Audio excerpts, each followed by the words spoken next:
Did you know that while Canadians are often seen as the world's friendliest travelers, there are still countries where they're not welcome? Whether it's due to political tensions, visa restrictions, or outright bans, there are places where the famous Canadian passport won't get you very far. In 2024, these barriers are more noticeable than ever. Stay tuned to find out which countries have made it onto this list and why. Canada's reputation as a peaceful, friendly nation is globally recognized. Canadians are often seen as polite, easygoing travelers, and their passport is one of the most powerful, granting access to over 180 countries without much hassle. But despite this global goodwill, there are still some countries where Canadians are not welcome due to political disputes, diplomatic tensions, security risks, or harsh visa policies. In this video, we'll explore the top 10 countries where Canadians face restrictions and why.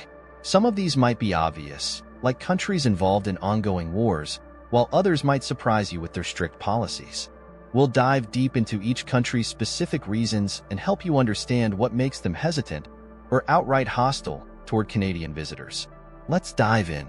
North Korea tops the list as one of the most restrictive nations in the world, and this is no different for Canadians.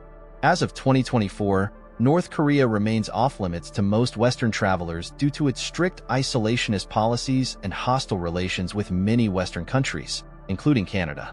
The Canadian government itself advises against all travel to North Korea, citing not only the risks of arbitrary detentions, but also the lack of consular support in case of emergencies.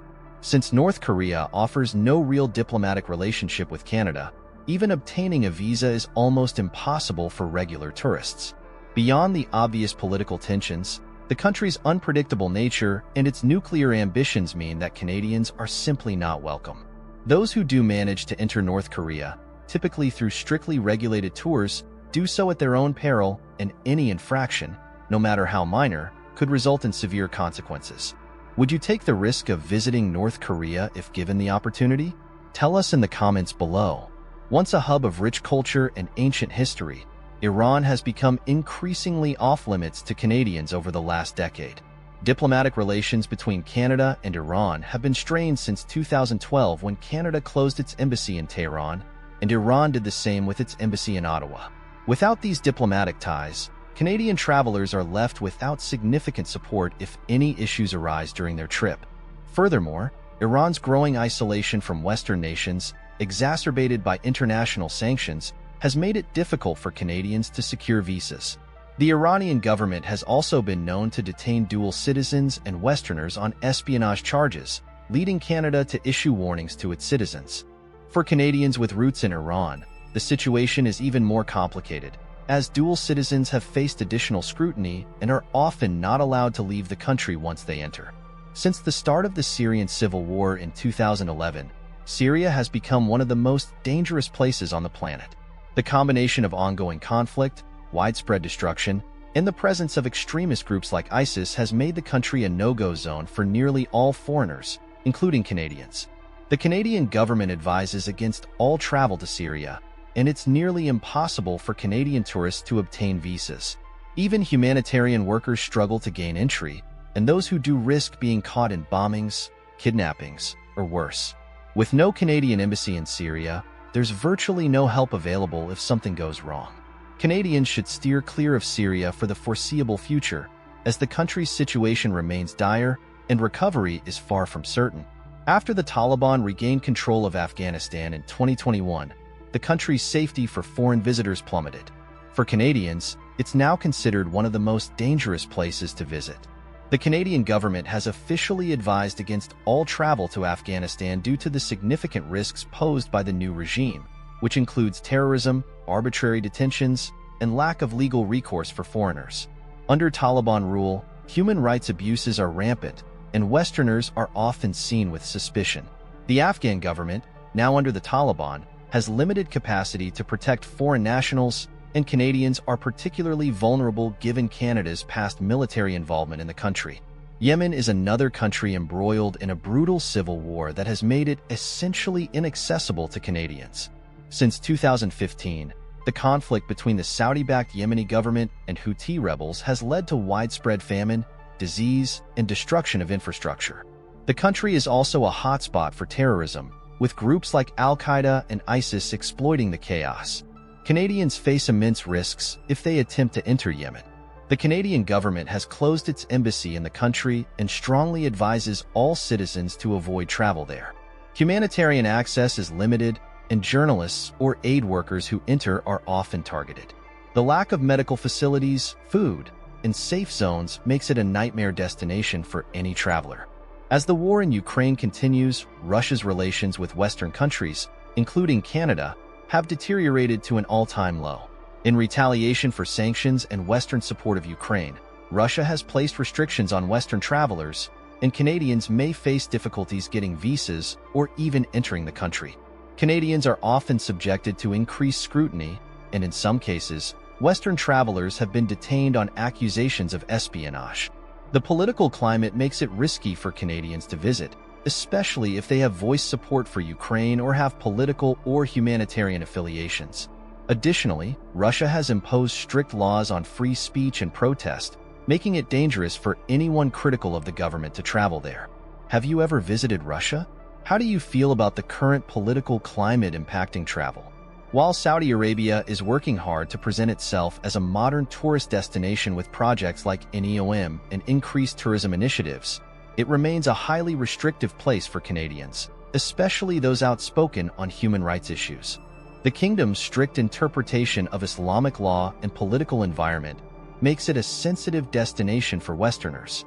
Although Canadians can technically visit, there are significant restrictions on behavior, especially concerning freedom of speech, religion, and women's rights. Any Canadian who is openly critical of the Saudi regime may find themselves denied entry or worse, detained. For these reasons, many Canadians opt to steer clear of Saudi Arabia altogether. Libya's descent into chaos following the ousting of Muammar Gaddafi in 2011 has led to the country becoming one of the most dangerous places in North Africa. Canadians are strongly advised against all travel to Libya due to the high risk of terrorism, kidnapping, and ongoing conflict between rival factions. The country's infrastructure has crumbled, and law enforcement is minimal in many areas, making it incredibly unsafe for tourists.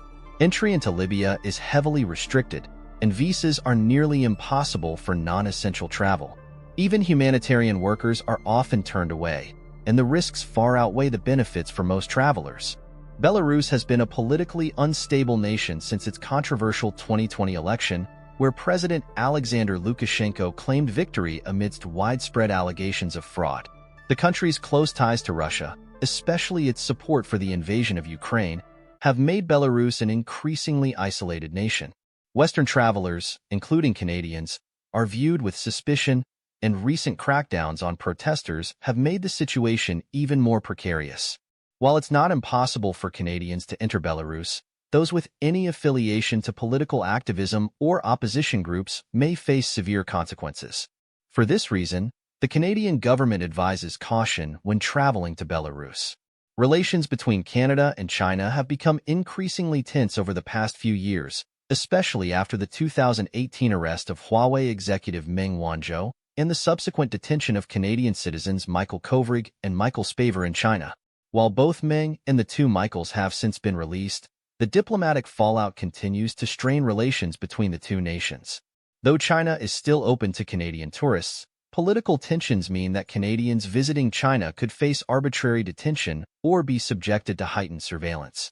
China's strict control over speech, media, and even social interactions makes it a complex destination for anyone, especially those with ties to Western governments or businesses. As of 2024, the situation remains precarious, and Canadians are urged to exercise caution if they choose to visit. Wow, we've covered some pretty intense destinations so far, from war-torn Syria and Yemen to politically strained relations with countries like Russia and China. As you can see, there are a lot of reasons why some places just aren't safe or welcoming to Canadian travelers in 2024.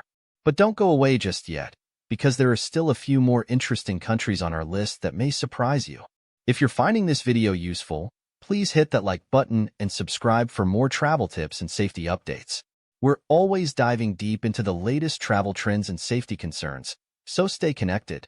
Also, let us know in the comments, has this list changed how you think about certain countries? So, as we've seen, While Canada's passport might be one of the best in the world, it doesn't guarantee a warm welcome everywhere.